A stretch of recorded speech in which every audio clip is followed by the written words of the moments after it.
Selamat datang di channel Pemuja Malam. Jangan lupa like, share, and subscribe ya. Terima kasih.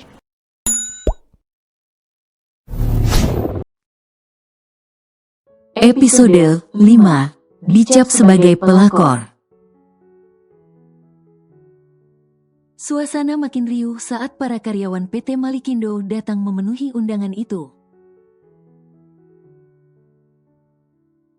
Mata mereka membelalak sempurna saat melihat Nazila berdiri di atas pelaminan sebagai pengantin wanita, bukannya Sarah Mafilda.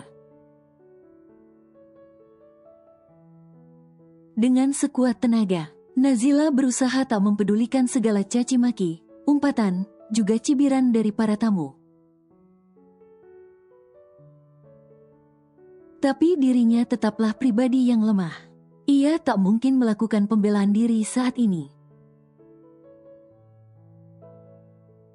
Bagaimanapun, pasti ialah yang akan dicap sebagai pelakor, perusak hubungan orang, perebut kekasih orang.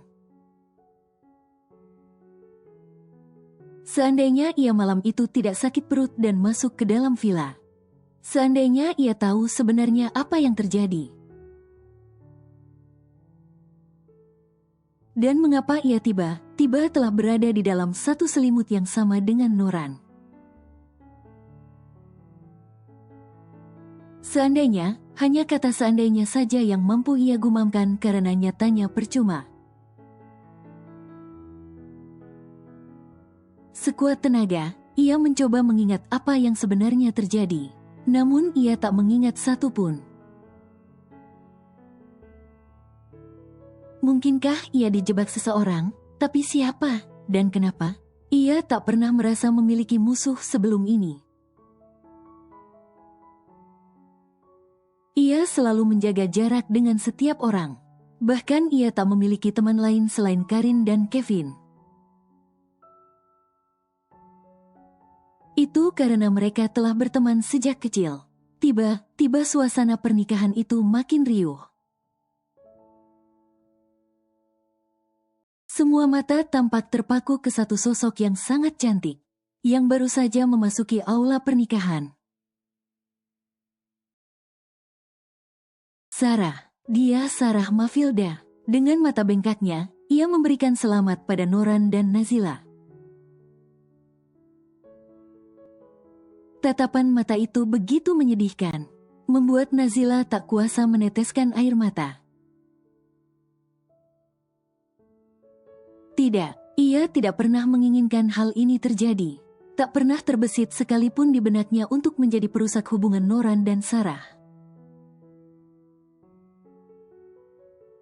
Maaf, gumam Nazila di hadapan Sarah yang nampak begitu terpukul.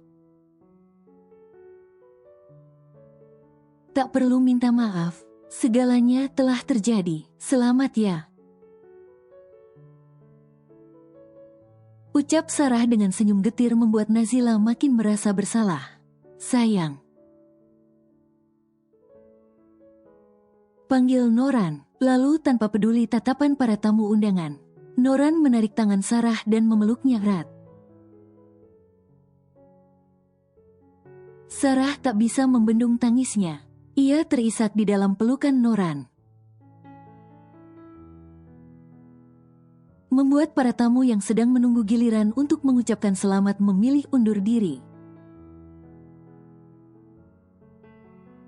Nazila hanya bisa tertunduk malu. Ia bagaikan dilempari sebongkah kotoran. Benar malu. Wanita tak tahu diri, perusak hubungan orang lain. Tekanan demi tekanan makin membuatnya terpuruk. Perlahan, penglihatannya mengabur. Suara itu kian terdengar samar. Kakinya sudah terasa begitu lemas. Hingga rasanya mulai tak mampu menopang tubuhnya lagi. Kemudian, bruk. Nazila limbung dan nyaris jatuh ke lantai. Andai tidak ada sepasang tangan kokoh yang menahan tubuhnya. Nazila, seru seseorang itu sambil menepuk pipinya pelan. Nazila kini telah benar-benar kehilangan kesadarannya. Nazila! Seru Kevin saat tiba saja Nazila limbung. Bertepatan dengan ia yang baru saja menginjakkan kakinya di atas pelaminan. Kevin pun melirik Noran yang tampaknya acuh tak acuh. Kesal melihat sikap Noran, tanpa peduli dengan orang-orang yang sibuk memperhatikannya. Kevin pun segera menggendong Nazila turun dari pelaminan. Kedua orang tua Noran juga Bi Arum dan Mang Giman pun ikut menghampiri. Apa yang terjadi padanya? Tanya Diana saat melihat Kevin menggendong Nazila. Yang kini telah resmi menyandang status sebagai menantunya. Saya juga tidak tahu, Nyonya. Tiba saja Nazila pingsan saat berada di atas. Sahut Kevin sambil terus berjalan menuju lift. Bi Arum terus menangis melihat masih tragis sang keponakan. Ia pun melihat bagaimana pria yang kini menyandang status sebagai suaminya tersebut secara terang-terangan memeluk wanita lain tanpa mempedulikan perasaan Nazila. Ini baru sebagian kecil penderitaan Nazila, bagaimana selanjutnya? Itu yang kini jadi pikiran Bi Arum. Kini Nazila telah dibawa ke salah satu kamar hotel, yang memang telah disewa Kevin sebelumnya untuk beristirahat. Seraya menunggu waktunya untuk menghadiri resepsi pernikahan Noran. Namun, siapa sangka, saat berada di dalam ballroom, bukannya Noran dan Sarah yang berdiri di atas pelaminan, tapi Noran dan Nazila. Tentu, Kevin jadi tanya sebenarnya apa yang telah terjadi. Dan Kevin seketika emosi. Saat melihat bagaimana Noran justru bermesraan di pelaminan di hadapan Nazila. Walaupun ia tak tahu mengapa pengantin wanitanya bisa tiba-tiba berubah. Tapi tetap saja perbuatan Noran itu tidak ia benarkan. Ingin rasanya ia naik ke atas pelaminan lalu menghajar Noran hingga babak belur. Karena telah mempermalukan Nazila di hadapan banyak orang. Tapi ia harus menahan diri. Ia tidak mungkin membuat kegaduhan di pesta pernikahan orang lain. Hingga tiba-tiba ia menangkap raut wajah yang tidak baik saja dari Nazila. Dan benar saja, baru saja ia hendak menghampiri Nazila. Nazila sudah terlebih dahulu limbung dan hampir jatuh ke lantai andai saja tidak segera ia tangkap. Bagaimana dok keadaannya? Tanya Kevin pada dokter yang baru saja memeriksa keadaan Nazila. Tekanan darahnya rendah. Sepertinya pola makannya akhir ini tidak teratur. Dan stres atau keadaan tertekan membuatnya sampai jatuh pingsan. Ujar dokter itu membuat Kevin termenung dan Bi Arum menangis pilu. Bagaimana hati Bi Arum tak pilu? Ia sangat tahu bagaimana penderitaan Nazila selama ini. Lalu kini hidupnya akan semakin rumit dengan drama pernikahan ini. Lalu Bi Arum berdiri, bersamaan dengan munculnya Noran dari balik pintu. Kalau kau hanya berniat menghancurkan hidup Nazila, lebih baik lepaskan dia. Tunjuk Bi Arum murka. Bukankah dia sudah menolak pernikahan ini? Tapi mengapa kalian memaksanya? Aku tahu, kau masih ingin menyalahkan dan menuduhnya, bukan? Sudah dia katakan, dia sama sekali tidak tahu apa yang sebenarnya terjadi. Bukannya seharusnya ia yang menuntutmu? Karena telah mengambil kehormatannya tanpa izin. Hah? Tapi tidak, dia bahkan tidak menyalahkan kau sama sekali. Kau ingin menuduhnya menjebakmu, iya? Untuk apa? Kau tahu prinsipnya? Dia tak pernah ingin menikah sampai kapanpun. Aku awalnya kecewa dengan prinsip itu, tapi kini aku sadar. Ternyata pilihannya itu jauh lebih baik daripada ia dinikahi pria berwajah polos tapi berhati iblis sepertimu. Teriak Bi Arum tak terima apa yang terjadi pada Nazila. Namun perlahan, suara teriakan itu berubah jadi isakan lirih. Diana yang tak tahan pun ikut menangis dan memeluk tubuh Bu Arum sambil mengusap punggungnya untuk memberikan ketenangan. Dia gadis yang baik Nyonya, tapi nasibnya saja yang kurang baik. Kenapa ia harus mengalami ini? Apa salah Nazila? Jangan sakiti dia lagi. Kalau kalian tidak suka melihat keberadaannya, kami bersedia membawanya pergi sejauh mungkin.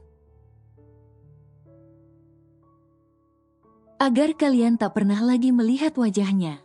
Saya mohon Nyonya, kasihanilah gadis malang itu. Lirih Bi Arum yang masih terseduh di dalam pelukan Diana. Tangan Kevin mengepal erat. Bagaimanapun, ia sosok yang paling membenci bila ada seorang wanita yang disakiti. Kenangan masa lalu kedua orang tuanya membayang di pelupuk mata. Bagaimana ibunya dulu kerap dimarahi dan disiksa sang ayah sebelum mereka berpisah. Barulah setelah bertemu dengan papa sambungnya yang sekarang, ia merasakan kebahagiaan yang tak terkira. Mereka bukan hanya mendapatkan kasih sayang dari orang tuanya, tapi juga ada nenek, kakek, opa, oma, juga om dan tante yang begitu menyayanginya. Lalu kini, ia kembali melihat drama kesakitan seorang istri, yang padahal mereka baru saja menikah.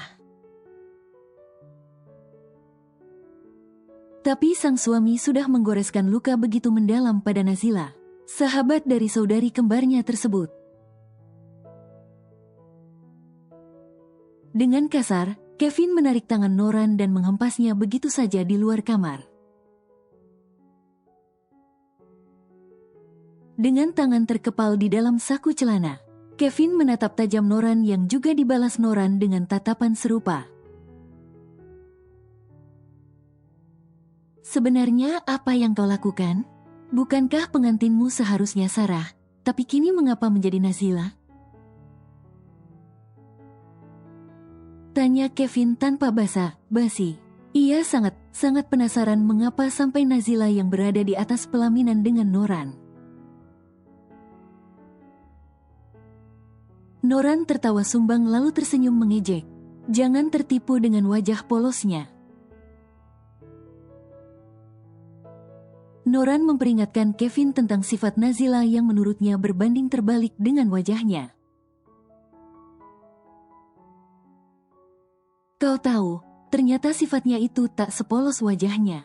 Dia itu musang berbulu domba. Di hadapan semua orang ia bersikap sok dingin, acuh, dan polos. Tapi nyatanya hatinya begitu busuk.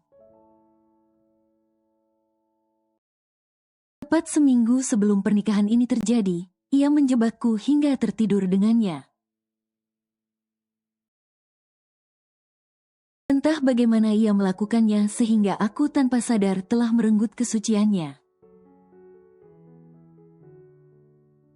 Tapi lucunya, ia masih berpura-pura tidak memerlukan pertanggungjawaban. Padahal aku tahu, sebenarnya itulah yang ia nantikan. Pernikahanku dan Sarah batal, lalu ia menjadi pengantin pengganti. Sungguh rencananya yang begitu sempurna. Dan kini ia berhasil. Ia berhasil menjadi istri dari CEOPT Malikindo dan Nyonya Malik Ashauki.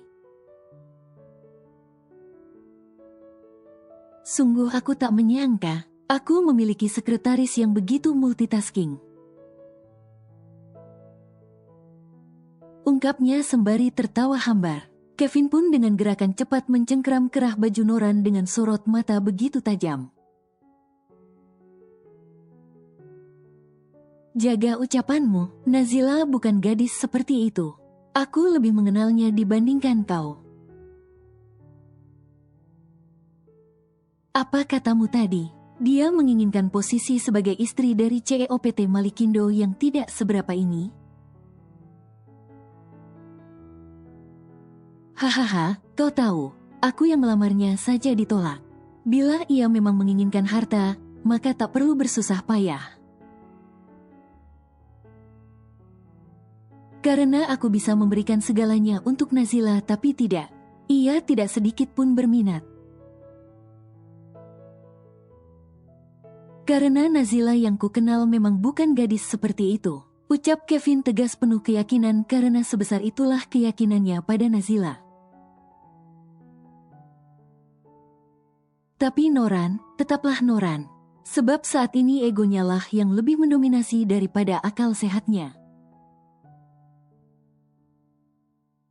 Kekecewaan dan kemarahan membuatnya tak dapat berpikir jernih. Ucapan Kevin hanya ia anggap angin lalu. Ia tetap menyalahkan Nazila atas segala yang menimpa dirinya. Tak peduli pesta pernikahannya yang belum usai. Ia justru pergi tanpa mempedulikan Nazila sama sekali yang dia anggap hanya sedang bersandiwara. Keesokan siangnya, Noran baru kembali lagi ke hotel. Tentu saja Diana begitu marah melihat kelakuan anaknya itu. Tapi Noran tak peduli. Ia justru memaksa Nazila ikut dengannya. Dengan terpaksa, Nazila pun ikut Noran yang ternyata membawanya ke apartemen milik lelaki itu. Mulai sekarang, kau tinggal di sini. Dan itu kamarmu. Kau harus ingat, jangan pernah coba memasuki kamarku. Kau harus ingat batasanmu, kau mengerti? Bentak Noran dengan suara meninggi. Nazila hanya menatapnya datar dan mengangguk. Ia enggan berbicara saat ini. Tubuhnya masih terasa lemah. Kau itu punya mulut atau tidak? Hah? Punya mulut itu untuk bicara? Ditanya ya dijawab, bukan hanya mengangguk seperti orang bisu. Bentak Noran lagi membuat Nazila mendesah lelah. Iya tuan, saya paham. Sahutnya datar. Apalagi yang mesti ia jawab coba selain kata itu. Noran mendengkus mendengar jawaban Nazila. Ia pun segera masuk ke dalam kamarnya sambil membanting pintu. Nazila acuh tak acuh saja. Marah, pasti. Kecewa, iya. Tapi apalagi yang bisa Nazila lakukan saat ini selain menerima keadaan? Harapnya, ia tidak sampai hamil.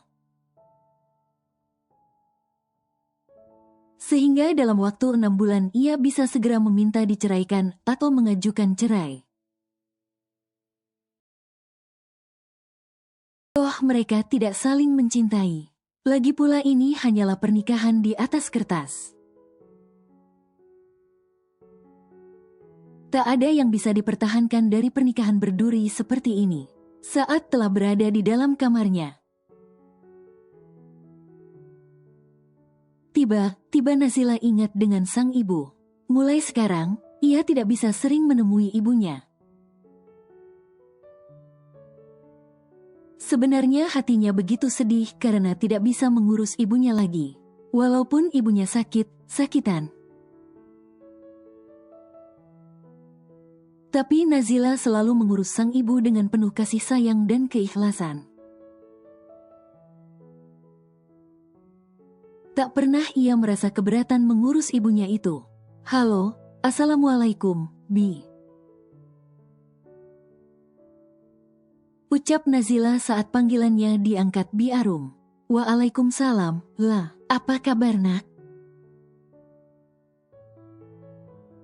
Kamu baik aja kan?" tanya Bi Arum cemas. "Alhamdulillah, Ila baik aja kok, Bi. Bagaimana ibu Bi? Ila kangen, bisa Ila lihat ibu?" tanya Nazila. "Ibu kamu udah tidur?" "Lah, belum lama, abis makan siang ibu langsung tidur."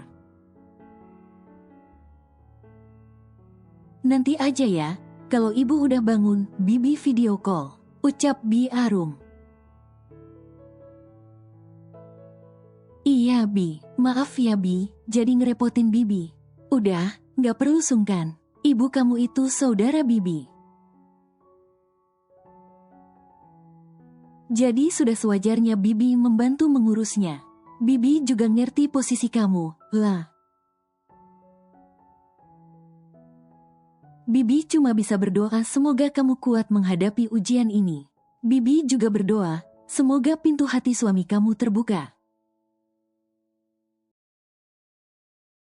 dan bisa menerima kamu apa adanya," ucap Bi Arum tulus.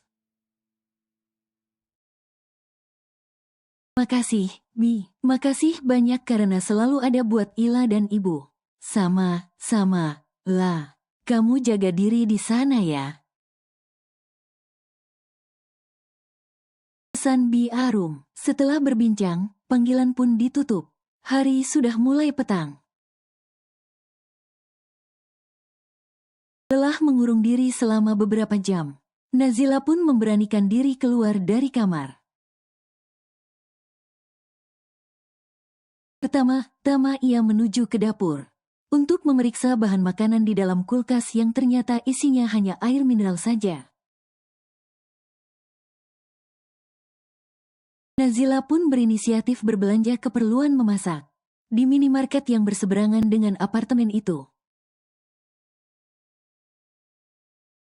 Untung saja ia tadi memperhatikan saat Noran memasukkan password apartemen. Jadi saat ia pulang dari minimarket, ia tidak kesulitan untuk masuk kembali ke apartemen.